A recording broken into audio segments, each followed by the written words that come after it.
Hi there, thinkers.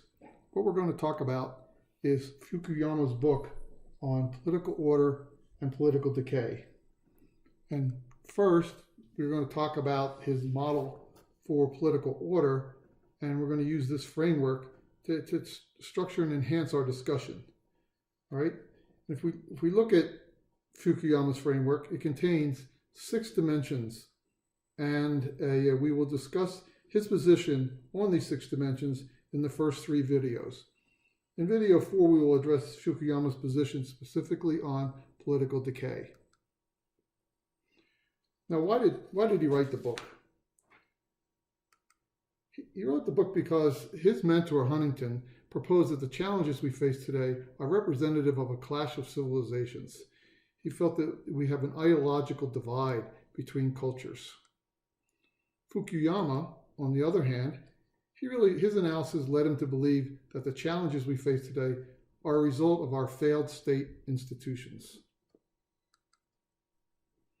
Why does he feel it's the institutions? Well, the analysis showed him that in the 25 years from 1970 to 1995, we went from having 45 democratic nations to 120 democratic nations. And since the fall of the Berlin Wall in 1989, capitalism effectively has no competing economic system. So what this leads to is kind of, in Fukuyama's version, is one worldview. So the union of capitalism and democracy, tempered by humanism, have captured the mindset of almost all current societies on Earth as far as Fukuyama is concerned. So what does this do? What solution type does that mean? For Huntington, since he sees it as a systemic problem, solvable only with cultural assimilation. Fukuyama, on the other hand, sees it as an implementation and execution problem, solvable with process improvement. This is 3 current examples from Fukuyama. He states that the inability of the people of Libya to contribute or to create an effective democracy after the Arab uprising of 2011 was due to the fact that prior to the overthrow of Gaddafi, the nation lacked any modern state institutions. Meanwhile, he also attributes the inability of the USA to effectively manage the financial crisis of 2008 to the fact that the institutions in the USA are under decay.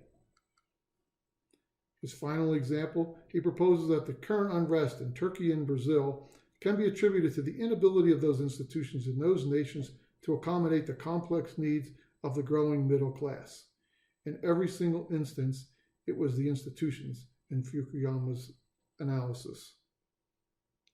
Now, why is this good news?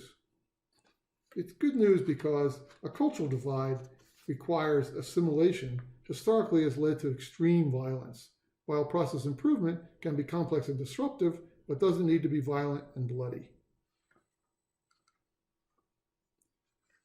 Now, the genetic ramifications, again, this is our background here. So our genetic preference concerning political order is to advantage kin selection and reciprocal altruism. That's what we see with the tribal people's political order. However, neither kin selection nor reciprocal altruism proved to be robust enough to deal with the enormous populations that grew up in the villages, cities, and empires. So man designed and invented state bureaucracies to handle the ever-growing populations. The main challenge that we have now is what kind of modern state political institutions are necessary to engender enough capacity and trust that they can replace those genetic preferences. So what we're going to ask Fukuyama to do is to make the case. And we'll look at that in the next video, is Fukuyama's response on his modern democratic state and how it should work. Thanks.